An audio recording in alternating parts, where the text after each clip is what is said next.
Lions TV, we are sponsored by Regal Elevators and Lifts Consultants Limited, a company that is owned and operated by a Millwall fan, just like every single one of the sponsors that you can already see on the screen. If you are going to do a bit of business in 2021, then please keep it in the Millwall family by checking out all of our sponsors' website links.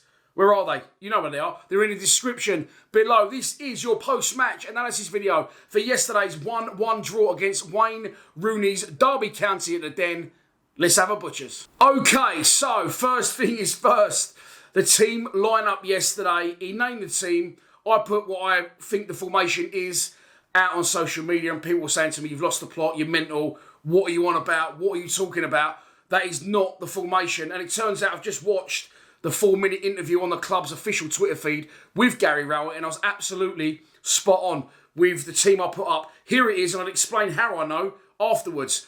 Bolkowski in goal, flat back four, Ryan Leonard right back, Murray Wallace left back, Jake Cooper and Daniel Ballard back in after injury for the skipper, who is out with illness, Sean Hutchinson. Two central midfielders, Billy Mitchell and George Saville, come back into the side for Mikhail Kieftenbeld. Then it was Mason Bennett in a 10, Scott Malone high and wide left, like I've been saying for about a year he should be playing. Right was Jeb Wallace, and in the centre was Benik Afobe. Okay, so I knew I was right, and I'll tell you why I know I was right. I think we started 4 at the back the last 2 home games, or definitely the last league game, and it worked, so he wasn't going to change it. He also can't drop Murray Wallace at the minute, but he badly wants to bring Scott Malone back in, and we struggle to score goals. That's why he's done that. He's brought Scott Malone back in. Those two in the side was a big giveaway, of course, with 4 at the back. And also, the way Mason Bennett played when he come on the other day, there's no way in the world he could leave Mason Bennett out. So, Mason Bennett in. I knew he'd playing that 10 in the middle where I really like him. He's him, and I just put him and Conor Mahoney in the same bracket, unfortunately. Two probably the most talented Millwall players to ever play for us. But 2 at the same time, the most absolutely frustrating players. People asking yesterday where Conor Mahoney was. He wasn't even on the bench, by the way. And I expect him and Ben Thompson to both believe the club more than likely in January, in my opinion. So Bennett is just, you can see he's got a bit of a presence in that 10. He drops deep into a nice area, which you don't see a lot of other players do in that central area. And when he gets the ball and drives forward, he can be unstoppable at times, and he shows some great touches. But he also rolls around on the fucking floor constantly, always injured, highly unreliable, and him and Mahoney, love them both as players, but so very frustrated to watch. So anyway, I knew Mason Bennett would come back in on the basis of his performance on Tuesday against Reading at the Den. And the game starts, and we start well. We again, as always, on the front foot, at home.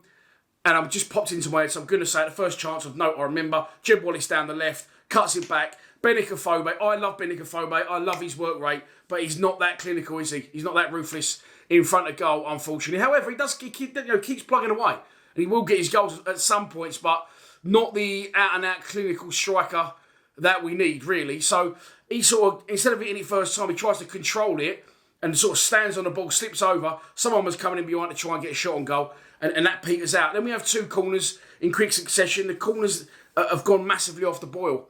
And I don't always feel, yes, it's our big boys coming up from the back. As we know, Murray Wallace, Sean Hutchinson, Jake Cooper, all capable of scoring goals. But, and they're getting a lot of physical attention. It's more the deliveries. Jed's first one right in front of me, over in box 1, too close to the keeper. Another one from the other side, Malone, weren't bad. Then Jed has another one, again, not really on point. And I feel and it's not nothing against Jed, because, well, as we know, he's our main man, he's our talisman. We're all shitting ourselves he's going to lead the club. But if he doesn't play well or produce something of magic, that halves our productivity, really, doesn't it? Almost, probably more than half. So, and I didn't think he played at all well again. I don't think he's played well for about 3 or 4 games now, Jed. But we'll probably go and do after the international break is score a 30-yard free kick or pull something outrageous out the bag, which we know he can do. Then as the game went on, and again, watching Rowett's comments like I just have, he's saying it's not a formation thing, it's a psychological thing. And I've heard him pin this on the players before, saying it's as if the players don't really want to push themselves to that next level. So my interpretation of that is that he's letting the players know, this is in your hands here. And I feel it is in the players' hands at points. We was unlucky to not win the game yesterday, in my opinion. I wasn't overly disappointed coming away from the Den yesterday, but I'm getting a little bit ahead of myself. We seem just to retract, slowly but surely. If we don't score in that early wave, which we don't, then the sort of atmosphere gets sucked out the Den, And the away team sensed that and they started to come into it. Their fans get a little bit up for it. And they start to enjoy spells of possession, popping the ball about. However, I will say this for Derby yesterday and for Reading. Derby were more dangerous than Reading coming forward.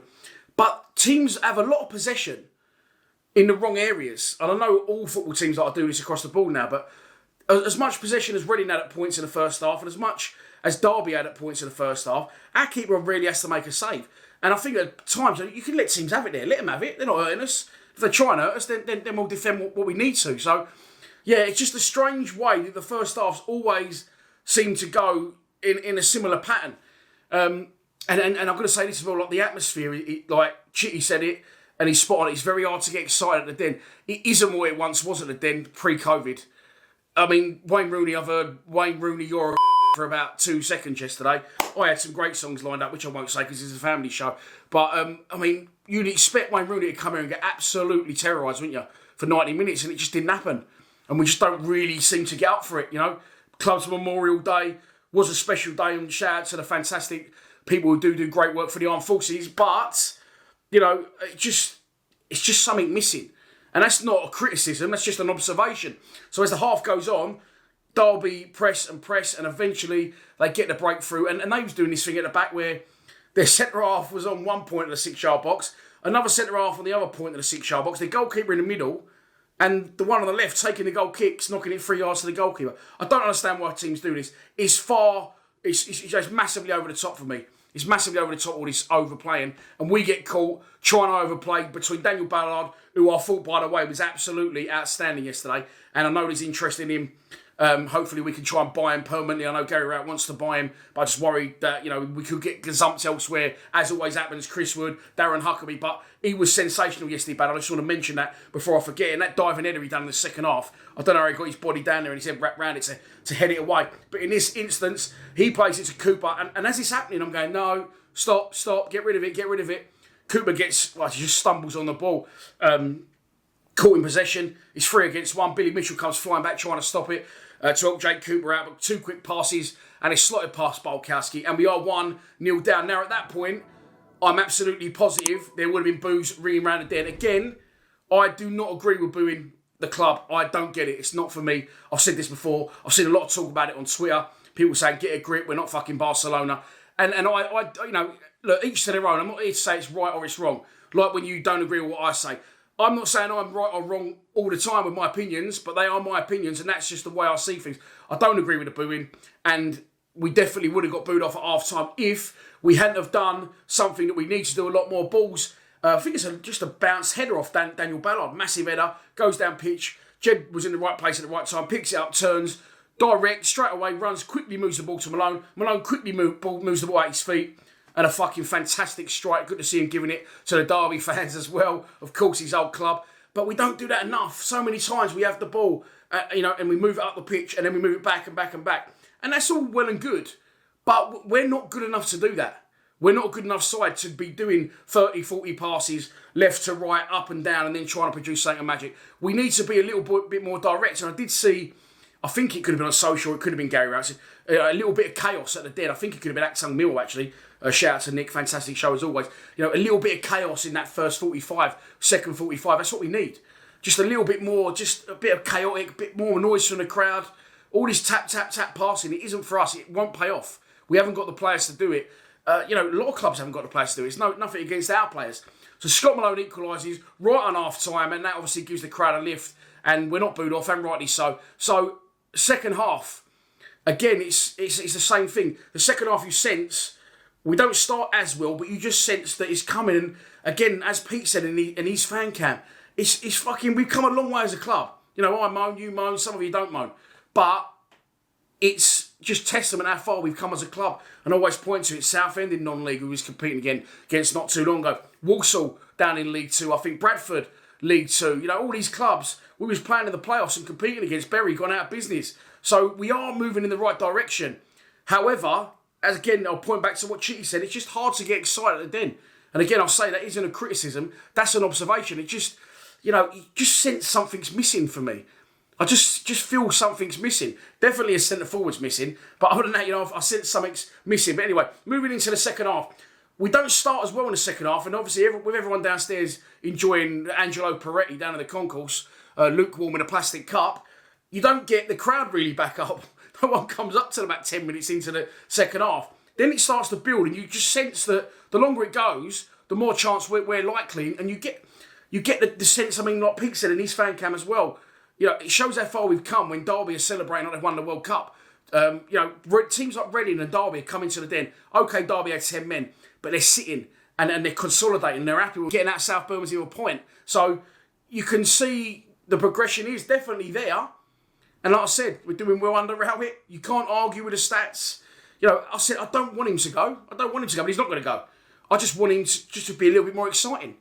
I did want him to go when we was 14 games without a win, of course. But now, you know, we are where we are and we're doing okay. Just I don't know what it is, just something missing. But as the half goes on, we're the most likely team that's going to get in front.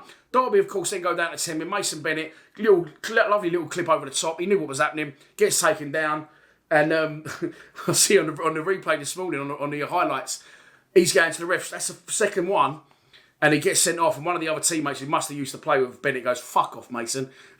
Because obviously he said what he said to the refs to get him sent off. But he was going to get sent off anyway. A cynical second challenge. And it's a red card for Derby, which puts them down to 10 men, which brings out the oldest cliche in football, which is, it's really hard to play against 10 men, isn't it? It's a game of two halves. There's another one.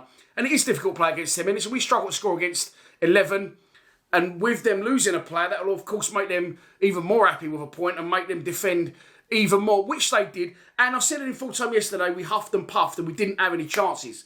I didn't say that. I said Scotland had one from range just over. Of course, we had chances, but nothing that, again, their goalkeepers actually had to save. I've seen an attempted overhead kick this morning from Benik, goalkeeper, powder puff, just pushes it wide easily. Probably could have held it. Of course, there was another chance from Benik, which he missed from close range. And the George Saville chance is an absolutely glaring miss. I did know that at the time as well. But again, you ain't at the target. You can't really count it, can you? It's not as if their goalkeeper's pulled off a weldy. Our players, as Kenny said in his fan cam, you know, you've got to blame the players here because they've not produced the goods in front of goal. We got into positions plenty of times, but we couldn't get it over the line. And then again, praise to Rowett. I know there was down to 10 men, but he's gone for the win. Throws on Smith, throws on Bradshaw. I'd probably start Bradshaw over Afobe, if I'm honest, because I like Afobe, but I think that Bradshaw's more of a goal threat, which shows you how much of a goal threat Afobe is. But anyway, they was all on a pitch, all three of them, I think, at one time. And we went for the win, and we didn't get it. Instrumental yesterday in the win, I'm going to say this as well. And, you know, we don't always agree, like I always said. And yesterday, I didn't really agree with some of the stuff that some of the Lions TV boys were saying. So don't get confused what I say to what they say, because that's their opinions and that's mine. But as we said, this is football. Everyone, you know, football is like an arsehole. Everyone's got one and we all use it frequently. So yesterday, I see a few people saying, well, Billy Mitchell kicked the ball off the pitch a couple of times and Billy Mitchell this and that. Well, Gary Rowett said Billy Mitchell was man of the match. Jake Sanders retweeted that. I retweeted Jake Sanders because I agree, because what you've got to remember is Billy Mitchell's only a young professional. He's played 5 games this season, 4 in a row, I think, in his actual position. He's not a right wing back, don't forget that. He's a centre midfielder. Now, he's got into the team and he demands the ball. He wants the ball all the time and he'll try and make things happen. So, like I say with Scott Malone and like I say with Jeb Wallace, they get more of a licence because they're not taking the easy option. They're not knocking it 2 yards. And he's fully involved in the game. Now, if I was other people, and I wouldn't be saying, well, what, Billy Mitchell kicked the ball off the pitch twice, my argument would be, where the fuck was George Saville, the senior professional, in that game? Because he was absolutely and completely non-fucking existent once again. I don't know what he's doing in football matches. It seems to me we always have a centre midfielder every season that is just completely elusive. Ryan Endeb used to be very good at that. He's sorted himself out now. Ryan Sunnycliffe, Ryan Woods, and now George Saville is absolutely not. And as a senior pro that's been at the club in his full spell, he's sort of seen as, you know, a big deal at the club. We sold him to Middlesbrough obviously for around 8 million. We bought him back for well over $1 million. I would have thought. I don't know the exact price, but it'd have been 1 to 2 million at least. I wouldn't be digging out a young central midfielder who's come through the ranks, through the club's system, hasn't cost us anything, and is now doing very well, played 4 games in a row. You know, if he's played 50 games in a row and he's kicking balls out, fair enough. But my argument would be, where's the senior pros here? They're the ones that need to stand up and be counted. But, like I said, football is a game of opinions. But, again, going back to what Kenny said, Keith and Beld, Leonard and Billy Mitchell, we put them 3 in the centre of midfield. I think we all agree we won't go far wrong this season. But it's definitely, you know, things again, not over-exciting, but definitely improving. We didn't get the game closed out yesterday, but I wasn't overly disappointed. 1-1, drawn 1, and lost 1 of our last 3. Where we are in the division is about 8th or 9th. I actually haven't checked the league table. Probably should have done that. But going into the international break, we are in a very good place. And don't forget, we've got the January transfer window coming up soon. So hopefully, GR will delve into the market. So that's your lot for this post-match analysis video. I hope you have enjoyed it. I wasn't planning on doing one, but no one's in. Sitting here on my own. So I thought, fuck it, why not? And I hope you have enjoyed this video. I think that's been quite a long one. If you do want your fix of Lions TV during the international break, the Anton Rogan video has gone out already on Patreon. That's probably going to go out on YouTube on Tuesday. I'm interviewing Aidan Davison next week as well for lockdown. We're going to do a Den debate as well next week and try and keep things ticking over until we return on the 20th of this month against, I was going to say Neil Warnock's Middlesbrough, but Neil Warnock yesterday left the club and Chris Wilder is currently hot favourite to take over. So that'd be brilliant. First game in charge against Millwall away, 300 miles from home. What could possibly go wrong? But that's a couple of weeks away. Enjoy the international break. And obviously, always, please subscribe to Lions TV. Enjoy your Sunday. Come on, you Lions.